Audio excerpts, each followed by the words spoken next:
Hi friends, welcome to my channel. ഇന്ന് ഞാൻ ഉണ്ടാക്കാൻ പോകുന്നത് കടലക്കറിയാണ്. വളരെ ടേസ്റ്റി ആയിട്ടുള്ളൊരു കടലക്കറിയാണ്. അത് വെള്ളക്കടലയാണ് ഉണ്ടാക്കുന്നത്. കടല കുക്ക് ചെയ്ത് വെച്ചിട്ടുണ്ട്. ഇനി നമുക്കുണ്ടാക്കേണ്ടത് അതിനുള്ളൊരു മസാലയാണ്.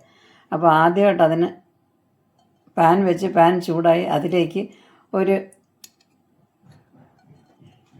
2 സ്പൂണ് വെളിച്ചെണ്ണ ഒഴിച്ചു. നമുക്ക് വേണ്ട ചൂടായ എണ്ണയിലേക്ക് ഒരു കപ്പ് ചെറിയ ഉള്ളിയാണ്. 1 കപ്പ് ചെറിയ ഉള്ളി, 3 അല്ലി വെളുത്തുള്ളി, ഒരു ചെറിയ കഷ്ണം ഇഞ്ചി, അതും കൂടി ഞാൻ നമ്മുടെ ഗ്രൈൻഡറിലൊന്ന് ക്രഷ് ചെയ്ത് അത് നമുക്ക് ഇടാം.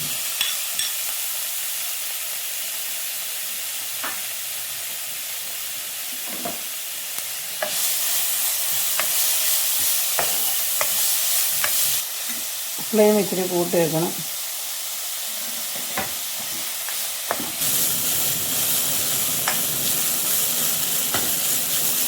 അതിലേക്ക് വേണ്ട ഞാൻ അര ടീസ്പൂൺ ഉപ്പിട്ടു. നേരത്തെ ഞാൻ കടല കുക്ക് ചെയ്ത് വെച്ചേപ്പുണ്ട്. അതിനകത്ത് ഞാൻ ഉപ്പിട്ട് പിഴിഞ്ഞ കടലയാണ്. എൻ്റെ ഉള്ളിയെല്ലാം ഇപ്പം വഴണ്ട് നല്ലോണമായി. ഇനി അതിലേക്ക് നമുക്ക് മസാല ഒന്ന് ചേർക്കണം. 1/4 ടീസ്പൂൺ മഞ്ഞൾ പൊടി, 1/2 ടീസ്പൂൺ കുരുമുളക് പൊടി, 1/2 ടേബിൾ സ്പൂൺ മല്ലിപ്പൊടി, 1 ടേബിൾ സ്പൂൺ കാശ്മീരി മുളക് പൊടി. ഫ്ലെയിം ഏറ്റവും കുറച്ച് വെച്ചേക്കണം, ഇല്ലെങ്കിൽ അതങ്ങ് കരിയും, മസാലയും കരിയും. മല്ലിപ്പൊടി മുളക് പൊടിയേക്കാൾ എപ്പോഴും ഇച്ചിരി കൂടുതൽ നിൽക്കണം കടലക്കറിക്ക്. ഇനി 1 ടീസ്പൂൺ പെരിഞ്ജീരകത്തിൻ്റെ പൊടി,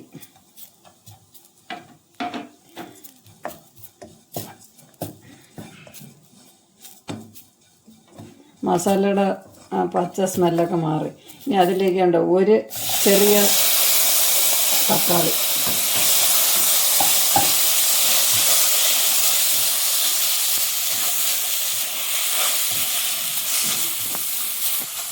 ഫ്ലെയിം ഒരു ശകലം കൂട്ടി വയ്ക്കണം. തക്കാളി ഇട്ട് തക്കാളി ഏതാണ്ട് ഒരു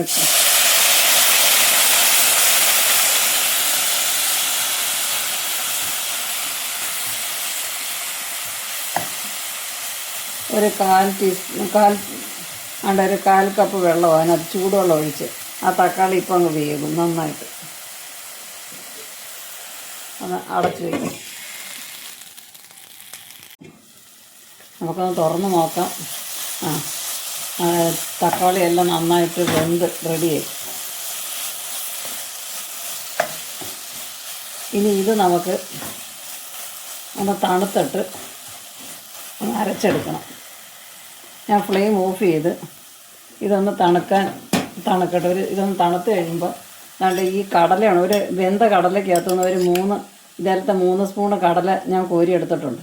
അത് ഇതിൻ്റെ കൂടെ ചേർത്ത് നല്ല പേസ്റ്റ് പോലെ ഒന്ന് അരച്ചെടുക്കണം. ഇനി നമുക്ക് വേണ്ട കടല വേവിച്ച വെള്ളമാണ്. ആ കടല വേവിച്ച വെള്ളത്തിന് അതിൽ നിന്ന് 1 കപ്പ് വെള്ളം ഞാൻ എടുത്തേണ്ടേ മിക്സിക്കകത്ത് ഒഴിച്ച്. എന്നിട്ട് വേണ്ട ഈ അരപ്പ് ഈ മിക്സിക്കകത്തേക്ക് ഇട്ട്, പിന്നെ വേണ്ട ആ കടല 3 ടേബിൾ സ്പൂൺ കടല എടുത്തത്, അതിൽ നിന്ന് വേവിച്ച കടല അതുകൂടെ ഇതിൻ്റെ കൂടെ ഇട്ട് നമുക്ക് പേസ്റ്റ് പോലെ അരച്ചെടുക്കാം. ഇത് 1 കപ്പ് കടല 6 മണിക്കൂർ നല്ലോണം കഴുകിയിട്ട് 6 മണിക്കൂർ കുതിർത്തത്. എന്നിട്ട് അത് ഞാൻ 3 കപ്പ് വെള്ളം ഒഴിച്ച് 3 പച്ചമുളകും കൂടെ ചേർത്ത് 1 ടീസ്പൂൺ ഉപ്പും ചേർത്ത് ഒരു 5 വിസിൽ വരെ വേവിച്ചെടുത്തത്. 5 വിസിലടിപ്പിച്ചത് ഇത്. ഇപ്പോൾ നല്ല വൃത്തിയായിട്ട് വെന്ത്. ഇനി ഇത് നമുക്ക് ഈ പാത്രത്തിലേക്ക് ഒഴിക്കാം. വേണ്ട ആ കടലക്കകത്തേക്ക് അടുപ്പ് വെച്ച് അത് ചൂടായിക്കൊണ്ടിരിക്കുക. അതിലേക്ക് ആ അരച്ച് വെച്ച അരപ്പ് നമ്മൾ ചേർക്കുക. എന്നിട്ട് നന്നായിട്ടൊന്ന് തിളയ്ക്കണം.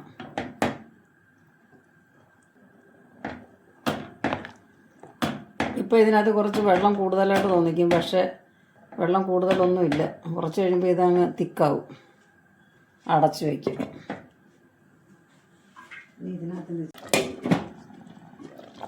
ഇപ്പോൾ 5 മിനിറ്റ് കഴിഞ്ഞ് എല്ലാം തിളച്ച് റെഡിയായി.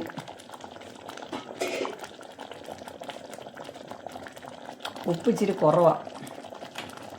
1/2 ടീസ്പൂൺ ഉപ്പ് കൂടെ ഇട്ട്. ഞാൻ ഇതിനകത്തിലെടുക്കുന്ന പച്ചമുളകൊക്കെ എൻ്റെ എരി കുറവുള്ള പച്ചമുളകാണ്, അതുകൊണ്ടാണ് ഞാൻ 3 ഇട്ടത്. കുരുമുളകൊക്കെ ചേർത്തിട്ടുള്ളതുകൊണ്ട് ആവശ്യത്തിനുള്ള എരിയൊക്കെ ഉണ്ട്. അപ്പോൾ ഇനി നമുക്കിതിനൊരു വറകുണ്ടാക്കണം. ഒരു ചെറിയൊരു പാൻ വെച്ചു.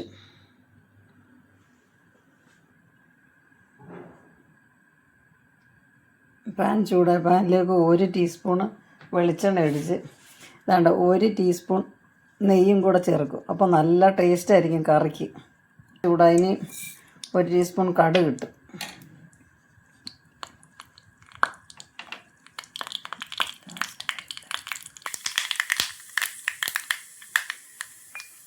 കടുക് പൊട്ടി. ഇനി 1 ടേബിൾ സ്പൂൺ തേങ്ങ കൊത്തിട്ട് അതിൻ്റെ കൂടെ 5-6 ചെറിയ ഉള്ളി, 5-6 കറിവേപ്പില,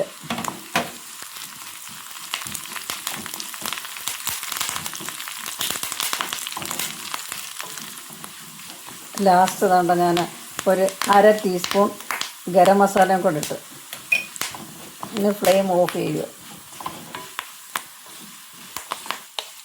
നമുക്ക് ഇതിലേക്ക് അത് ഒഴിക്കും.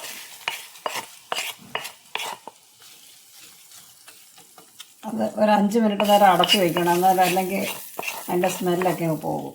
എന്നിട്ട് മാത്രമേ നമുക്കത് സെർവ് ചെയ്യാവുള്ളൂ.